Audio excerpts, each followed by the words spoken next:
ഇത് മാനാ ഗ്രാമമാണ്, ഇന്ത്യയിലെ ആദ്യത്തെ വില്ലേജ്.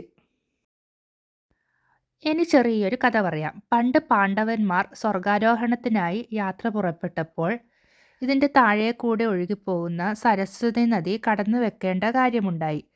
അപ്പോൾ കൂടെ ഉണ്ടായിരുന്ന ദ്രൗപദിക്കാണെങ്കിൽ ഇത് കടന്നു വെക്കാൻ പ്രയാസം അനുഭവപ്പെട്ടു.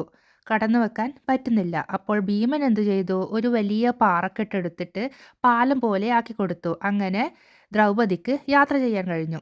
അങ്ങനെ ഭീമൻ മുഖേനയുണ്ടായ ഈ പാലത്തെയാണ് ഭീമാപാലം എന്ന് പറയുന്നത്. ഇവിടെ കാണുന്ന ആ ക്ഷേത്രമാണ് സരസ്വതി ക്ഷേത്രം. വളരെ സുന്ദരമായ ഒരു സ്ഥലമാണിത്. ഇതിൻ്റെ താഴെ കൂടെ സരസ്വതി നദി ഇങ്ങനെ ഒഴുകിക്കൊണ്ടിരിക്കുന്നുണ്ട്. സരസ്വതി നദി ഈ വീഡിയോയിൽ തന്നെ ഞാൻ കാണിക്കുന്നുണ്ട്. നമുക്ക് ഇവിടെ മാത്രമേ സരസ്വതി നദിയെ കാണാൻ പറ്റുള്ളൂ. ഇതിൻ്റെ തൊട്ടടുത്തുള്ള ചായക്കടയാണ് ഇന്ത്യയിലെ ആദ്യത്തെ ചായക്കട എന്ന് കടയുടെ മുന്നിൽ എഴുതി വച്ചിട്ടുണ്ട്. 2022 ഒക്ടോബർ മാസം മുന്നേ വരെ മാനാ ഗ്രാമം ഇന്ത്യയിലെ ഏറ്റവും അവസാനത്തെ ഗ്രാമമെന്നാണ് അറിയപ്പെട്ടത്.